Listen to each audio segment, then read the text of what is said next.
الشيطان اللعين الرجيم. بسم الله الرحمن الرحيم. الحمد لله ذا المن والإحسان وذي العز والسلطان الذي خلق الإنسان وعلمه البيان. والحمد لله الذي نور قلوبنا بولاية محمد وآل محمد.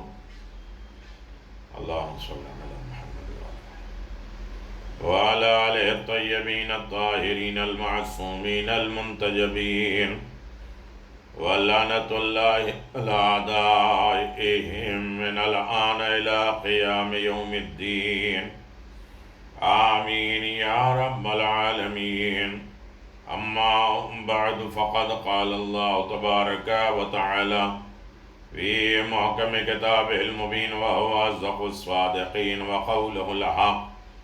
بسم الله الرحمن الرحيم. يا أيها الذين آمنوا كتب عليكم الصيام كما كتب على الذين من قبلكم لعلكم تتقون. صدق الله العلي العظيم وصدق رسوله النبي الكريم. سامعین محترم، ناظرین گرامی قدر، مجلس وفات ام المومنین خدیجۃ الکبریٰ سلام اللہ علیہا منعقد ہے. مجلس شرافت علی بخاری اور عاقلہ شرافت علی کی طرف سے ہے، جن کے مرحومین کے ایصال ثواب کی یہ مجلس منعقد کی گئی ہے خدمت جناب خدیجہ الکبریٰ میں. اور وہ عظیم خاتون جن کا تذکرہ لازم ہے، ضروری ہے، اس لیے کہ وہ عظیم خاتون جس نے خدا کے اوپر، رسول کے اوپر، دین کے اوپر، مذہب کے اوپر احسانات کیے. اور پیغمبر اسلام صلی اللہ علیہ وسلم فخر سے فرماتے تھے کہ خدیجہ وہ ہیں جنہوں نے مجھے ابتر سے بچایا، لاولد سے بچایا. اس وقت میری گواہی دی جب لوگوں نے انکار کیا، اس وقت میری مدد کی جب میں نادار تھا، میرے پاس کچھ نہیں تھا. سب کچھ دے کر راہ اسلام کو بچایا، دین کو بچایا، شریعت کو بچایا. ناز کرتے ہیں ہمیں رسول خدا صلی اللہ علیہ وسلم. اور یہ پچھلی گفتگو نہیں ہے، قرآن خود اعلان فرما رہا ہے، اے ایمان لانے والوں، تم پر روزہ فرض کیا گیا ہے اسی طرح جس طرح تم سے پہلے والوں کے لیے. یعنی پہلے کا تذکرہ قرآن کہہ رہا ہے، قرآن کی سنت ہے پہلے والوں کو یاد کرنا. اور وہ عظیم خاتون جو جناب خدیجہ ہیں اور مومنہ کی طرف سے یہ مجلس ہے، ان کی والدہ کے ایصال ثواب کی، یعنی پچھلوں کو بھلانا نہیں چاہیے، پچھلوں کو یاد رکھنا چاہیے تاکہ ہمیں بھی وہ لوگ یاد رکھیں اور ان کو یاد کریں جن سے ہماری دین، ہمارے مذہب، ہماری شریعت میں ہماری ہیلپ اور مدد ہو سکے. 10 رمضان المبارک کی شب ہے، اور لعلکم تتقون کے ضمن میں کہ شاید ہم متقی پرہیزگار بن جائیں. ہر دن ایک زینہ، ایک منزل، ایک پیغام ہم طے کرتے ہیں کہ جس کے ذریعے ہم اپنے آپ کو بڑھاتے جاتے ہیں تقوی سے قریب، قرب الہی سے قریب. پیغمبر اسلام صلی اللہ علیہ وسلم ارشاد فرماتے ہیں، بسم اللہ الرحمن الرحیم، اللہم اجعلنی فیہ من المتوکلین علیک واجعلنی فیہ من الفائضین لدیک واجعلنی فیہ من المقربین علیک باحسانک یا غایت الطالبین. اے معبود، مجھے اس مہینے میں تجھ پر توکل، بھروسہ کرنے والوں کے زمرے میں قرار دینا، اور اس میں مجھے اپنے نزدیک قریب کامیابی اور فلاح عطا فرما. اپنی بارگاہ کے مقربین میں قرار دے دے. اپنے احسان کے واسطے اے تلاش کرنے والوں کی تلاش کے آخری مقصود. یقیناً آپ دیکھیں کہ بہت سے کلمات ہیں اس دعا میں جو جناب خدیجہ سلام اللہ علیہا کے در ہی سے ملتے ہیں، توکل، بھروسہ، سعادت اور کامیابی، اور خدا سے قریب اور قرب اور نزدیکی اور احسان الہی. آپ اندازہ لگائیں کہ پہلے پیغمبر نے اس دعا میں یہ اعلان فرمایا، پہلے خدا کی ذات پہ توکل اور بھروسہ ہو، پھر انسان کامیاب ہوتا ہے، اور جب انسان کامیاب ہو جائے تو خدا سے قریب ہوتا ہے، اور جب خدا سے قریب ہو تو پھر احسان الہی اس کے اوپر نازل ہوتا ہے. یعنی انسان احسان کی اس منزل پر پہنچتا ہے تو پہلے توکل ضروری ہے، پھر کامیابی ضروری ہے، پھر خدا کی قربت ضروری ہے. اللہ اکبر، کیا مقام ہے جناب خدیجہ سلام اللہ علیہا کا. تھوڑی دعا کی، دو چار جملے میں تشریح، اور پھر اس کے بعد آگے بات آپ حضرات سے گفتگو ہو رہی ہے. یقیناً بہترین وسیلہ ہے ایصال ثواب کا تذکرہ جناب خدیجہ سلام اللہ علیہ. اللہم اجعلنی فیہ من المتوکلین علیک. توکل کے لفظی معنی، ڈکشنری معنی بھروسہ کرنا ہے. بھروسہ کیا ہوتا ہے؟ نام کے بھروسے تو سب ہوتے ہیں. اسے یوں سمجھیے کہ ایک شخص صبح سے شام تک ایک ادارے میں کام کرتا ہے، ایک کمپنی میں جاب کرتا ہے، کیونکہ اسے اعتماد اور بھروسہ ہے کہ وہ اس کمپنی کے مہینے کے آخر میں اسے تنخواہ اور پگار دے گا. یا ایک شخص دوا پر بھروسہ کرتے ہوئے اسے کھاتا ہے تاکہ اس کا سر درد، اس کی بیماری دور ہو جائے. اسلام میں توکل کا مطلب اللہ کی ذات پہ بھروسہ کرنا، اپنے ہر ضرورت اور خواہش کے لیے اس کی جانب دیکھنا، اپنے کاموں میں اسی سے مدد طلب کرنا، اور اسی کو اپنا وکیل جاننا، وکیل بنا کر معاملے کے اسی کو سپرد کر دینا، اسی کے حوالے کر دینا.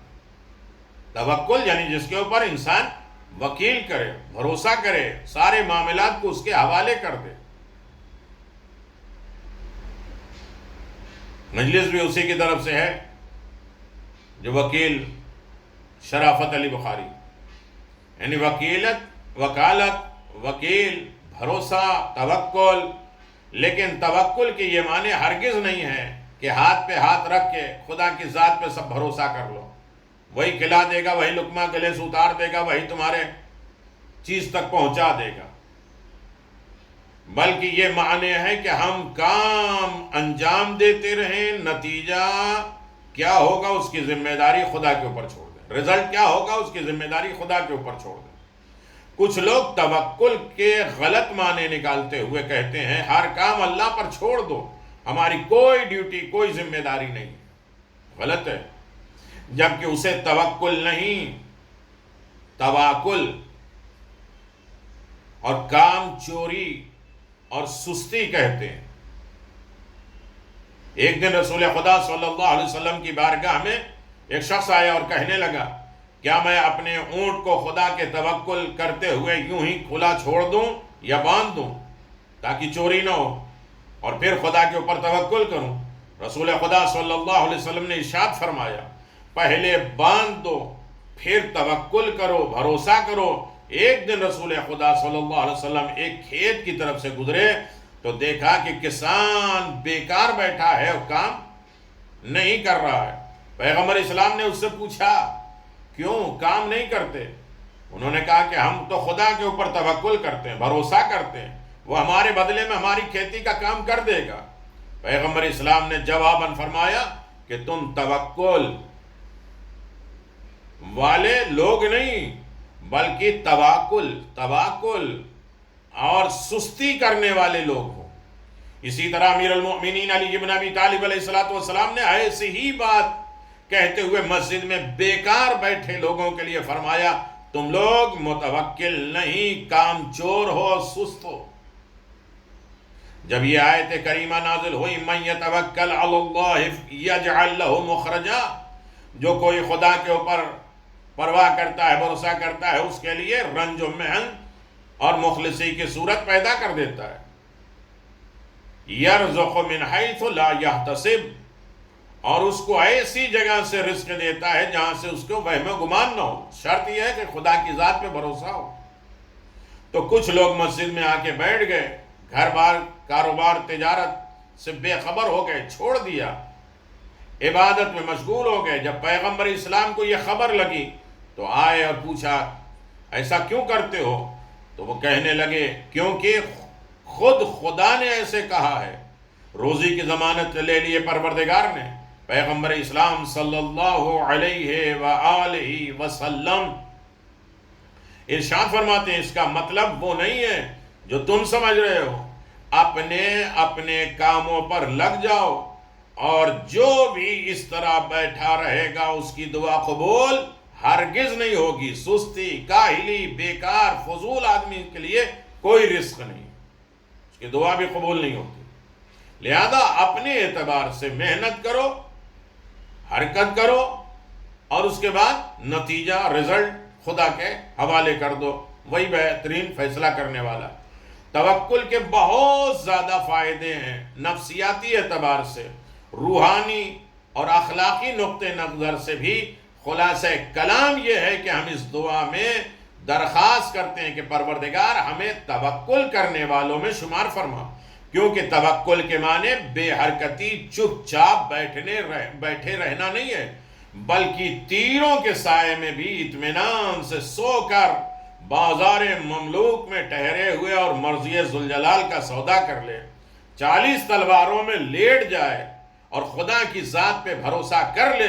اس لیے کہ پیغمبر نے کہا کہ تم میرے بستر پہ سو جاؤ، تو امیر المؤمنین نے کیا کہا؟ میرے سونے سے آپ کی جان بچ جائے گی. تو علی اطمینان کے ساتھ سو گئے. حکم رسول، حکم خدا کی بنیاد پر سوئے، اور نتیجہ رزلٹ اللہ کے حوالے کیا. تو اللہ نے کیا کیا؟ مرضی دے دی، اپنی پوری مرضی دے دی. توکل جتنا ایک بچہ اپنے باپ پہ بھروسہ کرتا ہے تو کم از کم اتنی بھروسہ ہونا چاہیے. جتنا ایک انسان اپنے لائر اور وکیل کے اوپر بھروسہ کرتا ہے اتنا تو ہونا چاہیے. جتنا ایک مردہ اپنے زندوں پہ بھروسہ کرتا ہے. مردہ کبھی نہیں کہتا کہ میرے کپڑے ایسے نہیں اتارو، میرے جو ہے وہ غسل ایسے نہ دو، سر ایسے نہ ہلاؤ، پاؤں نہ ایسا ہلاؤ. وہ جانتا ہے کہ میں نے اپنے آپ کو بالکل سرنڈر کر دیا، حوالے کر دیا، سپرد کر دیا ہے زندوں کے ساتھ. تو کیا ایسا ہم نے اپنے پروردگار کے سامنے اپنے آپ کو توکل اور بھروسے کا منزل رکھی ہے. اس توکل کے مقام معیار بلندی اور معراج کو سمجھنا ہے تو جناب خدیجہ سلام اللہ علیہ تک آنا. کتنا توکل پروردگار. لوگ کہہ رہے تھے پیغمبر اسلام غریب ہیں، فقیر ہیں، معاذ اللہ نادار ہیں، کچھ بھی نہیں ہے. خدا کی ذات پہ بھروسہ کرتے ہوئے جناب خدیجہ نے رسول کو مال تجارت بھی دیا اور ان سے عقد بھی کر لیا. اس کی مخالفت میں کتنی ہوئی کہ لوگوں نے چھوڑ دیا. لوگوں نے جناب خدیجہ کی ہمدردی اور ان کی نصرت اور مدد صاف کر دیا. لیکن جناب خدیجہ توکل پروردگار کے کمال کی منزل پر فائز تھی. بہت لمبی گفتگو نہیں کرنی ہے، بس سوچ ہو جائے، انسان ایصال ثواب کے ذرائع ہو جائیں، صدقات ہو جائیں، کہ انسان ایک اچھائی کو اپنا لے تو مرنے والے کے لیے ہمیشہ کے لیے صدقہ جاریہ ہو جائے گا. اس لیے کہتے ہیں ایسے دنوں میں بھی مجلس حسین کروائیے، ذکر حسین بند میں بھی بند نہ کریے. یہی ایک راستہ ہے جو ہر راستے کو کھولنے کا ذریعہ ہے. دوسرا جملہ وَجْعَلْنِي فِيهِ مِنَ الْفَائِزِينَ لَدَيْكَ. بہت سارے لوگ جب توکل ہو جائے، بھروسہ ہو جائے، تو فائزین کون؟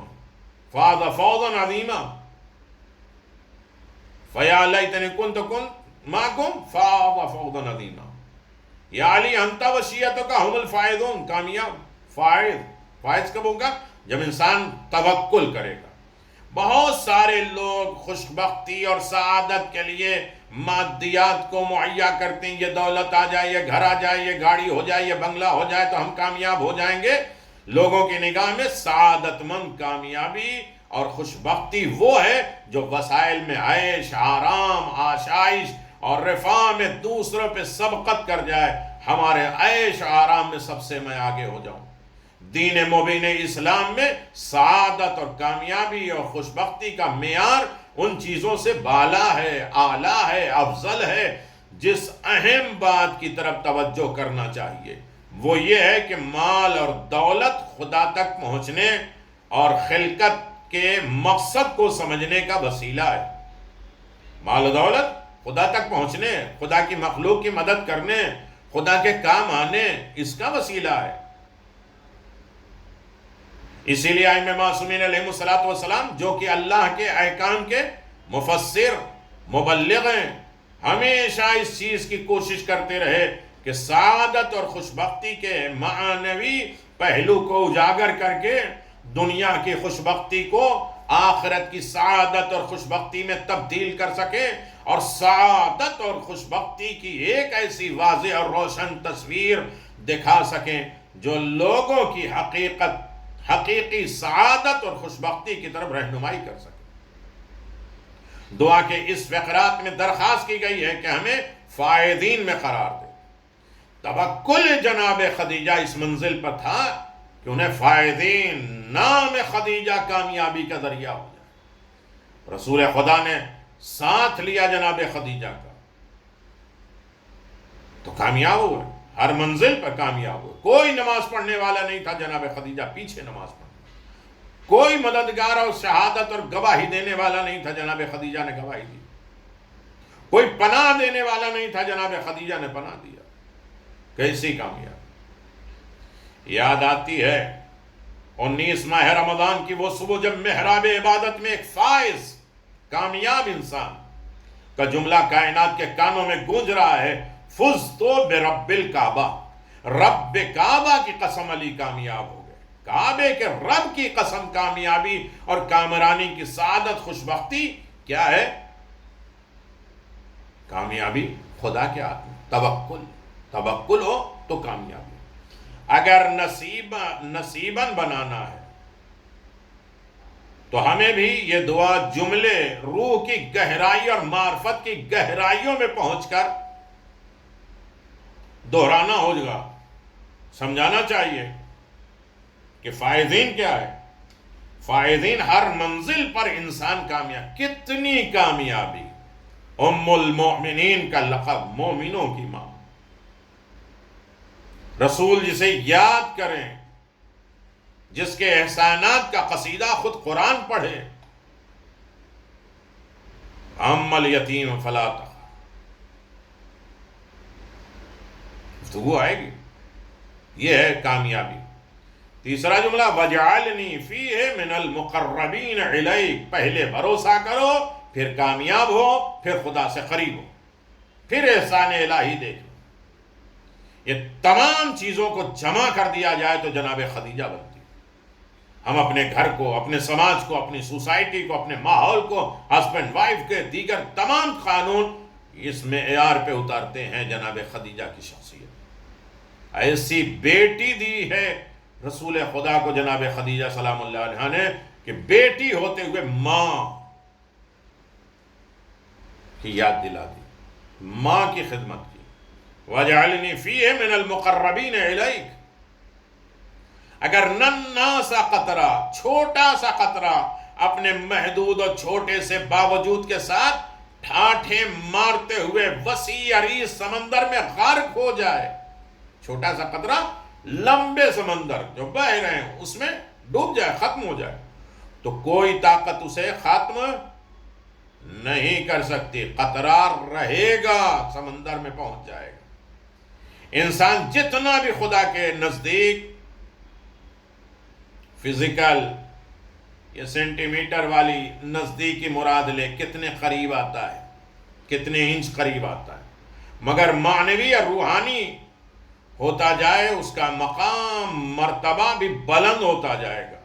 جتنا اس کا مرتبہ بلند ہوگا اسے حساب سے اس کی روح کو بلندی اور قرب الہی نصیب ہوگی، اور پھر وہ مقام آتا ہے کہ انسان اپنے اور خدا کے درمیان کوئی حجاب، پردہ نہیں پاتا۔ اُدْنُ مِنِّی، میرے اور قریب آ جاؤ، اور قریب آ جاؤ، کہ کاروان کو مملو کی تھی مسائل بھی بن جائیں۔ امام سجاد علیہ السلام نے فرمایا ہے الہی حبلی کما انقطاع الیک وانزل ابصار قلوبنا بضیاء، نظرها الیک حتی تخرج الابصار، قلوب حجج النور فتصل علی معدن العظماء، خدایا میری توجہ کو غیر سے بالکل منقطع کر دے، میں بندوں کی طرف جو ہے توجہ اور امید نہ لے ہوں، اس کی طرف متوجہ نہ ہوں، ہمارے دلوں کو اپنی نظر و کرم کی روشنی سے منور کر دے، میں تیرے نزدیک کامیاب ہونا چاہتا، تیرے قریب آنا چاہتا ہوں۔ یا ابا عبداللہ انی اتقرب الی اللہ و الی رسولہ و الی امیر المؤمنین، اے حسین تمہارے ذریعے سے ہم خدا سے قریب ہوتے ہیں، تمہارے ذریعے سے ہم رسول سے قریب ہوتے ہیں، تم وسیلہ بنتے ہو علی سے قرب کا، فاطمہ زہرا اور امام حسن مجتبیٰ، تمہاری محبت کے نتیجے میں ہم خدا سے قریب ہوتے ہیں، سارے رشتے توڑ دو، خدا سے رشتہ جوڑ دو، خدا جہاں جوڑنے کا حکم دے وہاں جوڑ دو، خدا نے کہا یہ رسول ہے مانو، خدا نے کہا یہ قرآن ہے میری کتاب ہے، اس لیے کہ رسول کے کہنے پہ ہم نے خدا کو مانا، علی کے پہچاننے پر ہم نے دین مانا، ائمہ معصومین کی بقا پر ہم تک دین پہنچا اور حساب و کتاب جاری، یہاں تک کہ بصیرت قلوب، دل کی بصیرت سے نور کے حجاب توڑ جائیں۔ امیر المومنین کہتے ہیں میں خدا کو دیکھ کے عبادت کرتا ہوں، کسی نے کہا ہاں خدا تو دکھائی نہیں دیتا، کہا دل کی نگاہوں سے میں دیکھتا ہوں، انسان ہر عالم میں اپنے دل کی آنکھیں کھول کے رکھے کہ خدا دیکھ رہا ہے اور تیری عظمت کے خزانے تک پہنچ جائیں۔ معصوم کے اس فرمان سے معلوم ہوتا ہے کہ جب انسان خدا سے متصل ہو جاتا ہے، مل جاتا ہے، تو اس کی توجہ غیر خدا سے ہٹ جاتی ہے، خدا کے غیر سے ہٹ جاتی ہے۔ اس سے امید کیا ہے جو ہمارے نا امید کر دے، اس سے رشتہ کیا ہے جو ہمارا منقطع کر دے، اس سے جو ہے ہماری توجہ اور استغاثہ کیا ہے کہ جو خود اپنی دعاؤں کو قبول نہیں کرا پاتا۔ خدا کی بارگاہ میں آؤ، خدا کے قرب حاصل کر لو، ہر منزل پہ کامیاب ہو جاؤ گے۔ خدا کے علاوہ سب چیزیں اس کی نظر میں بے وقت ہے، بیکار ہے، فضول ہے۔ انسان جب خدا کو خدا کا مملوک سمجھتا ہے، انسان جب خدا کو اپنا مملوک سمجھتا ہے، تب مقام قرب کے سلسلے میں ہمارے ہاتھ ہیں، ہمارے اعضاء ہیں، ہماری زبان ہے، لیکن مالک خدا ہے۔ نہ ہماری زبان اپنی مرضی سے کھلے گی، نہ ہماری آنکھیں اپنی مرضی سے، نہ ہمارے پاؤں، نہ ہماری دولت، نہ ہمارا سرمایہ، سب میرے ہیں، لیکن ہم اس کے غلام ہیں، اس کا آرڈر ہمیں فالو کرنا ہے، تب انسان خدا سے قریب پہنچتا ہے۔ کتنے کنیزیں تھیں، کتنے دولت تھے، کتنے سرمایے تھے، لیکن سب ڈھیر لگا دیا جناب رسول خدا کے سامنے، جناب خدیجہ سلام اللہ علیہ نے، کہ ہمیں سب چھوٹ جائیں لیکن قرب الہی باقی رہے، رسول کا قرب، خدا کا قرب۔ اور ادن منی، معراج پہ پیغمبر کو اللہ نے بلایا میرے قریب، میرے حبیب میرے اور قریب آ جاؤ۔ تو یہ توکل ہوگا تو کامیاب ہوں گے تو خدا سے قریب ہوں گے، اور قریب ہوں گے تو بے احسان کا یا غایت طالبین۔ دعا تو سب پڑھتے ہیں، دعا کا خلاصہ کیا ہے، دعا کا مفہوم کیا ہے، دعا کے اثرات کیا ہیں، دعا ہماری زندگی میں داخل کیسے ہوتی ہے، ہم اس پر عمل کیسے کرتے ہیں، یہ ماہ رمضان سکھاتا ہے، یہ متقی ہے۔ یہ سارے مرحلے بغیر تیرے لطف اور احسان کے نہیں ہو سکتے، نہ ہم خدا پر توکل کر سکتے ہیں، نہ ہم فائز ہو سکتے ہیں، کامیاب ہو سکتے ہیں، نہ خدا سے قریب ہو سکتے ہیں بغیر تیرے لطف اور مہربانی اور احسان کے۔ کر پانا ناممکن ہے، محال ہے۔ جو رضا خدا میں درک ہے۔ عزیزان محترم، یہ ساری چیزیں یعنی احسان، ایک تو اللہ کا احسان ہے کہ تم توکل کر لو، فائز ہو جاؤ، خدا کے قریب ہو جاؤ، لیکن کوئی خدا کے اوپر احسان کر دے۔ خدیجۃ الکبریٰ، آپ نے مجھ پر احسان کیا، اللہ جس حبیب کو میں نے اپنی پہچان کے لیے بھیجا، اس کے پہچان کا طریقہ آپ نے بتایا، اس کو لالچی جیسے الزام سے بچایا۔ ہمیشہ آفر شادی ہمیشہ لڑکی کی طرف سے، آج بھی صیغہ جو جاری ہوتا ہے وہ لڑکی کی طرف سے ہے، لیکن جناب خدیجہ نے قانون وہ بدل دیا۔ جو پہلے آفر لڑکوں کی طرف سے ہوتا تھا، بعد میں لڑکی قبول کرتی تھی، لیکن جناب خدیجہ نے شریعت بدل دی، نظام بدل دیا۔ آبادی آفر لڑکیوں کی طرف سے۔ کیوں؟ اس لیے کہ اگر پیغمبر یہ کہہ دیتے کہ میں جناب خدیجہ سے شادی کرنا چاہ رہا ہوں، تو لوگ یہ کہتے کہ چونکہ دولت زیادہ تھی جناب خدیجہ کی، لہذا پیغمبر کو معاذ اللہ لالچ آ گئی اور اس لیے پیغام بھیجا ہے کہ امیر گھرانے میں امیر لڑکی سے شادی کرے۔ اللہ اکبر! اللہ نے یہ عمل کو اتنا پسند کیا کہ آباد یا خدیجہ تم نے ہم پر احسان کیا، ہمارے رسول کو لالچی جیسے الزام سے بچایا، لاولد اور ابتر سے بچایا، غربت و تنگدستی سے بچایا، لاوارثی سے بچایا۔ اب اس احسان کا بدلہ ہم بھی دیں گے، تمہیں سیدہ فاطمہ زہرا جیسی بیٹی دیں گے۔ یہ احسان الہی ہے۔ تب کہا انا اعطیناک الکوثر، ہم نے تمہیں عطا کیا، ہم نے تمہیں دیا ہے۔ یہ کیا ہے؟ گود کا کمال، گھرانے کا کمال۔ یہ جناب خدیجہ کے توکل، کامیابی اور قرب الہی کا نتیجہ ہے کہ اللہ احسان کرتا ہے مخلوق کے اوپر، لیکن بندہ احسان کر دے خدا کی ذات پر، اسے خدیجہ اور ابو طالب کہتے ہیں۔ دعا کا پیغام، خدا پہ توکل، نجات یافتہ لوگوں میں قرار پانے کے لیے کامیاب ہونے والوں میں درخواست، اور خدا کے قریب ہونے والوں کی صفت پانا، بندوں پر خدا کے احسانات۔ یہ چار چیزیں ہیں، لیکن اگر چن لیا جائے، منتخب ہو جائے، امیر النساء کے ایصال ثواب کا ذریعہ ہو جائے، دست جناب خدیجۃ الکبریٰ کے ذریعے۔ ایک بیٹی کی طرف سے اپنی ماں کی مجلس ہے، آج ایک بیٹی کو اور یاد کرنا ہے جس بیٹی کی ماں اس دنیا سے جائے۔ منتخب ہے کہ ایک با ایمان انسان مختلف موارد میں، مختلف طریقوں میں خدا پہ توکل کرتا ہے اور اس بات پر یقین رہتا ہے کہ خدا اس کی اچھائی بھلائی کا ہی ذمہ دار ہے، اور اللہ بھلائی اور اچھائی چاہتا ہے۔ وَعَلَى اللَّهِ فَلْيَتَوَكَّلِ الْمُؤْمِنُونَ، اور اسی پر ایمان والوں کو بھروسہ کرنا چاہیے۔ خدا پہ توکل کا نتیجہ یہ ہے مَن يَتَوَكَّلْ عَلَى اللَّهِ فَهُوَ حَسْبُهُ، جو خدا کی ذات پہ بھروسہ کرتا ہے خدا اس کے لیے کافی ہے۔ یہاں تک کہ جناب سیدہ کی ولادت پہ لوگوں نے جناب خدیجہ کا بائیکاٹ کر دیا، چھوڑ دیا، تو اللہ کیسے کافی ہوا کہ اللہ نے مریم کو بھیجا، سارہ کو بھیجا، اللہ اکبر، حوران جنت کو بھیجا ہے نظام کائنات سنبھالنے کے لیے۔ تو یہ اگر انسان اس منزل پر ایصال کر آئے اور ایصال کرے تو ہر منزل پہ کامیاب ہو سکتا ہے۔ اور یہ جناب خدیجہ سلام اللہ علیہا کی مثال، حضرت جناب خدیجہ بنت خویلد رسول خدا کی پہلی زوجہ محترمہ ہیں، اور اس با شرف با حیا خاتون کے حسب نسب اور مالی حالات بہت بہتر ہونے کی وجہ سے مشرکین عرب کی بہت سی بزرگان کی یہ آرزو تھی کہ ان سے شادی کی جائے، لیکن اس شرف ہی میں کہ شادی کرنے سے صاف انکار کیا جناب خدیجہ سلام اللہ علیہ، صرف رسول خدا سے شادی کرنے کے لیے مثبت جواب دیا۔ اسی وجہ سے بزرگان عرب اور قریش کی عورتوں نے ہی جناب خدیجہ پر بہت سے اعتراضات کر دیے۔ جناب خدیجہ سلام اللہ علیہ نے دین اسلام کی تبلیغ کے سلسلے میں پرچم توحید کو بلند کرنے اور یکتا پرستی کے پرچار کرنے اور اسے کسی بھی قربانی سے دریغ بچنے کی کوشش نہیں کی۔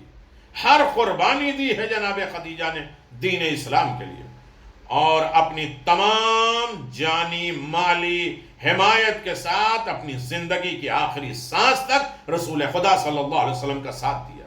اسی راہ میں جان کو بھی جان آفرین کے سپرد کر دیا۔ اسلام محسن اسلام، محسنہ خاندان و جبریل حضرت خدیجہ کے لیے سلام بھیجتے ہیں۔ اللہ اکبر! حضرت خدیجہ کے خاص فضائل میں سے ایک یہ ہے کہ خداوند عالم حضرت جبریل سے انہی کے لیے سلام کیا، جیسے کہ کتاب بخاری میں بھی ذکر ہے، اور جبریل رسول خدا کے پاس آئے اور عرض کیا، اے اللہ کے رسول، یہ خدیجہ آئی ہیں اور ان کے پاس ایک برتن ہے کہ جس میں سالن یا غذا یا کوئی پینے والی چیز ہے، جب وہ آپ کے پاس آئے تو خداوند اور میری طرف سے ان کو سلام کہہ دینا، اور ان کو جنت میں ایک ایسے گھر کی بشارت دے کہ جو گھر جنتی پائیں اور اس کی بنا بن جائے، اور اس کے گھر میں کوئی شور وغیرہ، اذیت وغیرہ نہ ہو، جس میں صرف سکون اور اطمینان ہو۔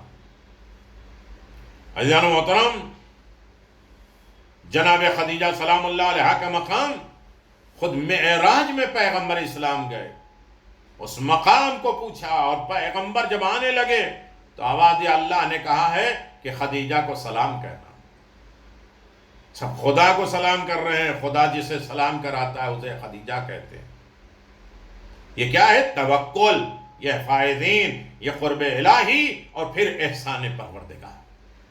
صلوات بر محمد و آل محمد، اللہم صلی علی محمد و آل محمد وعجل فرجہ۔ دوسرا، بالکل مختصر گفتگو اور بات تمام کر رہا ہوں ورنہ یہاں سے شروع ہو اور عشرے چاہیے جناب خدیجہ سلام اللہ علیہا کی۔ خداوند رسول خدا اور اہل بیت کی نگاہ میں حضرت خدیجہ کے فضائل، احادیث کی کتاب کا مطالعہ کیا جائے تو خداوند رسول خدا اور اہل بیت نے حضرت خدیجہ پر فخر و مباحات کیا ہے، جبکہ اللہ نے کسی بھی فخر و مباحات برداشت نہیں کیا۔ یہاں تک کہ خدا متعال حضرت خدیجہ کے من جملہ فضائل میں سے ایک فضیلت خدا کا ان پر فخر و مباحات کرنا۔ رسول خدا نے جب خداوند عالم سے 40 دن تک انجام دینے والے عمل لیا اور قرار پایا کہ وہ 40 دن تک اپنی بیوی سے دور رہیں گے، تو رسول خدا نے اس پیغام کو حضرت عمار ابن یاسر کے ذریعے حضرت خدیجہ تک پہنچایا۔ یا خدیجہ لا تظنی، اے خدیجہ آپ یہ خیال نہ کرنا کہ میرا آپ سے کسی طریقے سے دور ہونا اس بات کی علامت ہے کہ مجھے آپ پر کوئی غصہ ہے، بلکہ یہ دوری اس لیے ہے کہ مجھے خدا نے ایسا کرنے کا حکم دیا اور میں حکم خدا کی تعمیل کے لیے ایسا کر رہا ہوں۔ اللہ اکبر۔ اور آپ کے ذہن میں خیر اور نیکی کے علاوہ دوسرا کوئی گمان نہیں آنا چاہیے۔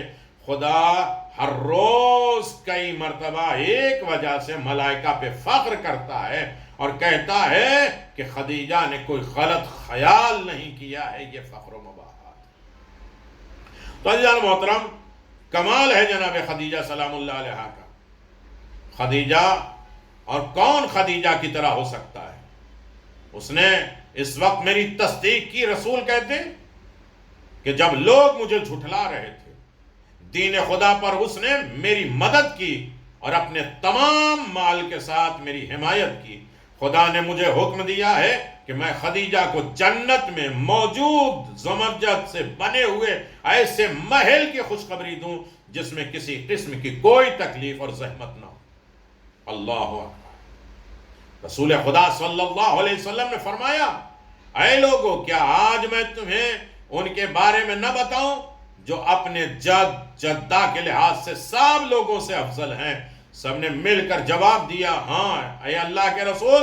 رسول نے فرمایا، تم پر حسن و حسین کی پیروی کرنا لازم ہے، اس لیے کہ ان کے دونوں کے نانا رسول خدا ہیں، دونوں کی نانی خدیجۃ الکبریٰ ہیں، اور جو جنت کی عورتوں کی سردار ہیں۔ بے شک علی اور خدیجہ وہ ہیں، پیغمبر نے فرمایا، کہ جنہوں نے اس امت میں سب سے پہلے خدا اور اس کے رسول پر ایمان لائے۔ اے رسول خدا نے ایک دن امام حسین علیہ السلام کا ایسا تعارف کرایا، اے لوگوں، یہ حسین ابن علی ہیں جو جد اور جدہ کے لحاظ سے سب سے افضل ہیں، اعلیٰ ہیں۔ ان کا نانا رسول، اولاد آدم کے سردار، ان کی نانی خدیجہ جس نے خدا اور اس کے رسول پر ایمان لائے، سب عورتوں پر سبقت کی ہے، یعنی عورتوں کی سردار۔ تو عزیزان محترم، اگر گفتگو کیا جائے تو بہت لمبی گفتگو ہوگی، لیکن ہر موقع پر ائمہ معصومین نے جناب خدیجہ کو یاد کیا۔ آپ دیکھیں ولید کا دربار ہے، حسین ابن علی نے جو خطبہ دیا اس میں جناب خدیجہ صاحب، مکے میں جو خطبہ دیا اس میں جناب خدیجہ، امام حسین اپنا تعارف کربلا میں کراتے ہیں تو جناب خدیجہ کے نام سے، خود دربار میں جناب زینب سلام اللہ علیہا، شام میں سید سجاد نے جو خطبہ دیا، اور واپس آنے کے بعد مدینے میں جناب ام کلثوم نے جو خطبہ دیا ہے، امام حسن مجتبیٰ نے جو باتیں کی ہیں، وہ ہر جگہ پہ جناب خدیجہ سلام اللہ علیہا کو سلام کیا ہے اور فخر کیا ہے کہ میری نانی۔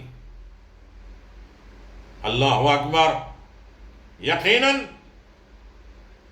کائنات جنت کی عورتوں کی سردار، پہلا نام 4 عورتوں میں ہے خدیجہ بنت خویلد۔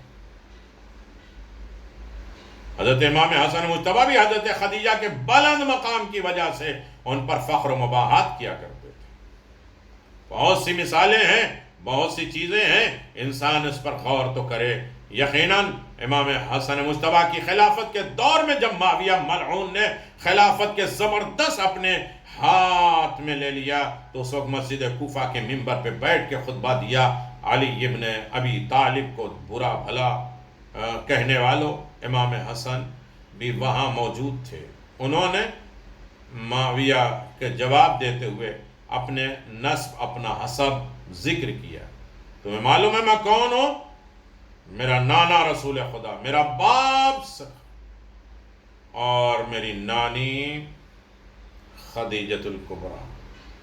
ہر موقع پہ جناب خدیجہ سلام اللہ علیہا کو یاد کیا گیا۔ رسول خدا بار بار جناب خدیجہ سلام اللہ علیہا کو یاد کر کے رویا کرتے۔ کسی نے کہا کہ کب تک روئیں گے؟ کہا کہ جس نے خدیجہ نے وہ دولت ہمیں دیا ہے کہ کسی نے ایسی دولت ہمیں نہیں دی۔ ہمیں جناب فاطمہ زہرا دیا، ہمیں سکون دیا، ہمیں اطمینان دیا ہے خدیجہ نے، اور اطمینان قلب کی وجہ سے اللہ تبارک و تعالیٰ نے ہمارے دین کو باقی رکھا۔ تو عزیزان محترم، یقیناً بہت بڑا مقام ہے، بہت بڑا رتبہ ہے، درجہ ہے کہ ہم جناب خدیجہ سلام اللہ علیہا کو یاد کریں۔ دعائیں ہیں، اعمال ہیں، دستور ہیں، قانون ہیں جناب خدیجہ سلام اللہ علیہا کی طرف۔ لوگ اعتراض کرتے رہے، پیغمبر، یہاں تک کہ جناب خدیجہ سلام اللہ علیہا کی سہیلی، چاہنے والوں تک گوشت بھجواتے تھے، یاد کیا کرتے تھے، روتے تھے۔ آخری وقت آیا ہے، جناب فاطمہ زہرا سلام اللہ علیہا کا بچپنا ہے، رسول خدا سے وصیت کی ہے، یا رسول اللہ میں آپ کی خدمت نہیں کر پائی، اگر میری طرف سے کوئی کوتاہی اور غلطی ہو گئی ہے تو مجھے معاف کر دیں۔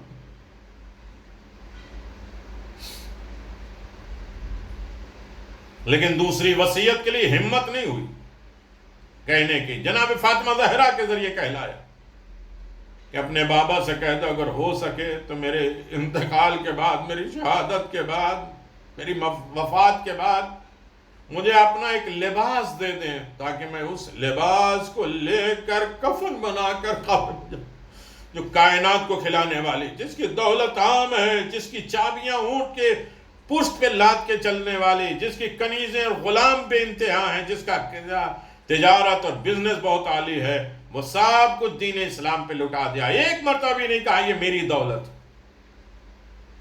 جو دے دیا وہ کہا نہیں، لیکن ایک لباس کے متمنی ہے، یا رسول اللہ مجھے دے دیجئے۔ اللہ اکبر! کیسے مشکلات میں زندگی گزاری ہے جناب خدیجہ سلام اللہ علیہا نے، جنہیں امام حسن امام حسین سلام کرے، جنہیں فاطمہ زہرا علی مرتضیٰ سلام کرے، جن کی شہادت میں رسول نے ایک دن غم نہیں منایا، پورا سال عام الحزن قرار دیا، غم کا سال قرار دے دیا۔ اللہ اکبر! عام الحزن، غم کا سال۔ آخری وقت آیا، جناب خدیجہ اس دنیا سے رخصت ہوئیں۔ دو لفظ میرے عزیزو، جناب خدیجہ کے نام پہ رزق کے اعمال بھی ہیں، دستور ہیں، تسبیحات ہیں جناب خدیجہ سلام اللہ علیہ کے، واقعات موجود ہیں کہ جس نے جناب خدیجہ سے توسل کیا اور دولت مانگی ہے، رزق مانگا ہے، شفا مانگا ہے، برکت مانگا ہے، جناب خدیجہ نے اسے عطا کی ہے، اس لیے کہ ان کو اللہ نے قبولیت کی منزل پہ پہنچایا۔ احسان الہی ہے کہ خدیجہ کی کوئی بات رد نہیں ہوتی۔ آخری وقت ہے، بیٹی گریا کر رہی ہے، بیٹی کا بچپنا ہے، ماں کو آخری وقت میں اکیلا دیکھ کے پریشان ہو گئی۔ ماں نے سینے سے لگایا، بچی کو تسلی و تشفی دیا، یہاں تک کہ ایک مرتبہ ماں کی روح نکل گئی۔ عزادارو، جناب سیدہ ماں کے جنازے سے لپٹی ہیں، بیان کر رہی ہیں، رسول خدا صلی اللہ علیہ وسلم آئے ہیں اور فاطمہ زہرا کو اور ماں کے جنازے سے بڑے ادب احترام کے ساتھ ہٹایا، تسلی دی، تشفی دی، سینے سے لگایا، سر پہ ہاتھ پھیرا، آواز دیا، بیٹی آج سے میں تمہارا بابا ہوں، تمہارا خیال کروں، پریشان نہ ہونا میرے عزیزو۔ ہاں، جس کا کوئی ہوتا ہے اس کے اولاد کو، بچے کو ماں باپ کے جنازے سے بڑے ادب و احترام کے ساتھ ہٹایا جاتا ہے، اٹھایا جاتا ہے، تسلی دی جاتی ہے۔ یہی عالم جناب امام حسین غریب کا تھا۔ جب جناب سیدہ کا جنازہ تھا، حسین غریب بے چین ہوئے، ماں سے لپٹے تو امیر المومنین آئے ہیں، حسین غریب کو بڑے ادب و احترام کے ساتھ اٹھایا، تسلی و تشفی دی۔ پھر میں کہوں گا جس کا کوئی ہوتا ہے اس کے قریبی کے جنازے سے اٹھایا جاتا ہے، تسلی و تشفی دی جاتی ہے، لیکن ہائے جناب سکینہ اپنے بابا کے جنازے سے لپٹی تو کوئی تسلی و تشفی دینے والا نہیں تھا۔ ارے شمر کا تازیانہ اور پشت پہ تازیانہ، رخسار پہ تماچے تھے، تڑپ جاتی ہیں جناب سکینہ، ارے جس کا بابا چلا جائے اس بچی کو رونے بھی نہ دیا جائے۔ عزادارو، کتنے غم برداشت کیے ہیں، رسول خدا نے کس طریقے سے جنازہ اٹھوایا ہے اور جنت المالا میں لے کے گئے۔ اتنی محبت کرتے تھے کہ جب خانہ کعبہ آتے تھے تو رات خانہ کعبہ میں، مکے میں، جو مکے میں آپ کا گھر ہے وہاں نہیں رکتے تھے، خدیجہ کی قبر پہ، قبر کے پاس خیمے لگا کے وہاں قیام کرتے تھے، بتاتے تھے کہ خدیجہ نے ہم پر احسان کیا۔ خدیجہ ہی کی نسل تھی جو کربلا میں شہید ہوئی، اسیر کو قافلہ چلا تو خدیجہ کی نواسیاں تھیں، اور کیسے عالم غربت میں دنیا کو کھلانے والی ان کی نواسیاں، کربلا سے کوفہ، کوفے سے شام تک بے ردا ہو کے، کوئی کھجور مارتا ہے، کوئی پتھر مارتا ہے، دین و مذہب کے لیے سب کچھ برداشت کیا نسل خدیجہ نے۔ اللہ نے اس احسان کو مانا۔ الا لعنت اللہ علی قوم الظالمین، سیعلم الذین ظلموا ای منقلب ینقلبون، انا للہ و انا الیہ راجعون۔ پروردگار ہماری اس قلیل سی عبادت کو قبول فرما، اسے قلیل نہیں بلکہ کثیر میں شمار فرما، اسے احسن جزا کے ساتھ محشور فرما۔ ہر طرف بیماریاں پھیلی ہیں، دکھ درد پھیلے ہیں، مصیبتیں عالم ہیں، پروردگار ہمیں زیادہ زیادہ اس سے حفاظت کرنے، بچنے کی توفیق عطا فرما، اور تو ہمارا نگراں ہو جائے۔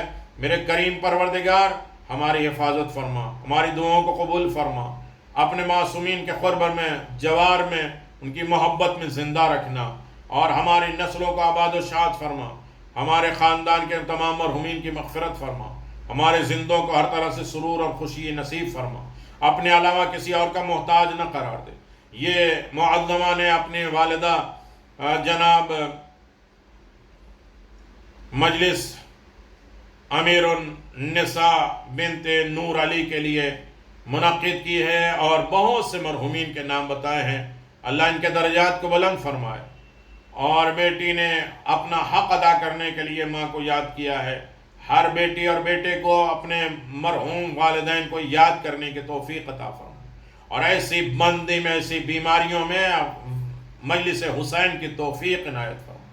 مجلس حسین سے ہمیں دستبردار نہ ہو، اللہ ان کے درجات کو، امیر النساء بنت نور علی کے درجات کو بلند فرما، جوار معصومین میں جگہ عنایت فرما، قبر کو جنت بنا دینا، ان کے حساب و کتاب کو آسان کر دینا۔